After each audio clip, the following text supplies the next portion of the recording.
Nay, first time lang nabukas yan si tatay. Isa pang alignment kasi 5 years na yung stroke niya eh. Tsaka may sapi si tatay. Chicks. O, ngayon. Tignan natin. Pero patawad na Nay ha. Kalimutan na nakaraan. Dahan-dahan lang. Oo. Gumagana na. Hindi niya nagagawa yan kanina. Nagagawa mo ba yan kanina tay? Mabigat di ba? O ngayon, lakad mo na. Pwede na yan.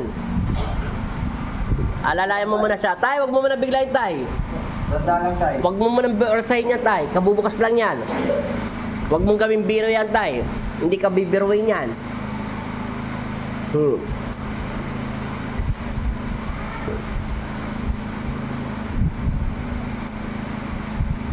May sakit din yung chikiting na yan. Ha? May sakit? Lobo.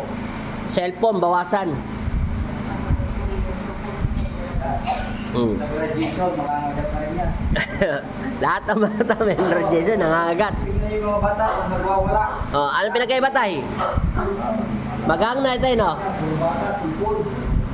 Magang yan tay. Ngayon, November 28, alas 5 na ng hapon. Brown out. Tanda mo. Hindi ko na kailangan tayo steam. Ang kailangan ko sa inyo, maglakad lang na maglakad.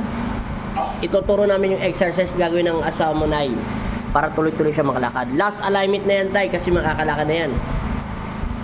Wala pang ligaments siya kasi kabubukas lang yan. Mga 7 days pa yan para magkaroon ng ligaments. Titigas yun. Yung paa niya, papantay na. Kailangan namin tayong tulong mo dyan. Pakiusap. Lagi kang magdasal kay Kristo. Huwag ka nang humiling na gagaling ka dahil pinagaling ka na. Pinatawad ka na niya. Kung hindi, magpasalamat ka na lang sa panibagong buhay. Mahirap kasi yan tayo, 5 years ka na rin. Saka meron kang ano, alam mo na, basta tapos na yun. Yan, iangat mo ulit kung maganda tayo. Dahan-dahan lang. Ano pinagkaiba tayo? Magang yan ay. Ganun ka lang ng ganun. Ano?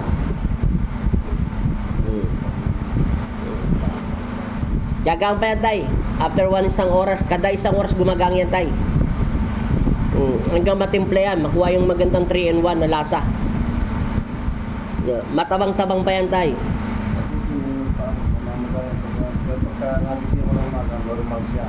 Paggabi lang. Kasi nakababa yung dugo mo tayo, hindi siya nagsisirculate. Kaya nanamanhid siya. Magantay lang tayo sa pangalawa. Paano maglakad si tatay pala kanina, Nay? Kaya mo i-demo? Hindi niya naman i-demo yung lakad niya eh. Kaya mo i-demo tayo lakad mo kanina? O, ganyan ka maglakad, di ba tay? Ulan nga, sige tay. O, ganyan. O, ganyan maglakad si tatay. O, ngayon tay, lakad ka naman ng normal. Mag-isa ka lang, wala na si body sa likuran mo. Paano na yung lakad?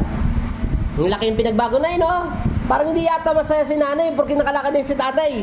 Baka mag-jigs uli ka. Ah, kaya pala. Baka na mag-chicks ulit. Tay, huwag ka mag-chicks tay. Naalala mo sinabi ni Kristo sa taong nakahiga. Huwag ka nang babalik muli sa iyong ginagawa. Baka higit pa na hindi maranasan mo dyan. Alalahanin mo, yung araw ng pahinga, naggamot si Jesus, di ba? Bumalik si Jesus na hindi niya alam, hinahanap niya si Kristo. Siya na yung kausap niya, si Jesus na. Hindi naman na tayo. Sana wag mo na gagawin yun. Patawad na kasi, Nay. Pinatawag ko na. Huwag mo na sabihin, chicks. Masakit yun para sa lalaki. Masakit din yung ginawa niya, pero tapos na yun. May edad na si tatay. Hahanapin na lang sa kanya pera. Matanda na si tatay. Ilan taon na kayo tay? 59 ka pa lang. Bata ka pa pala. Akala ko 76 ka na. Ay, Ikaw na, ilan taon ka na? 50? akala mo 65. Akala ko 65 na siya. Bata pa pala kayo.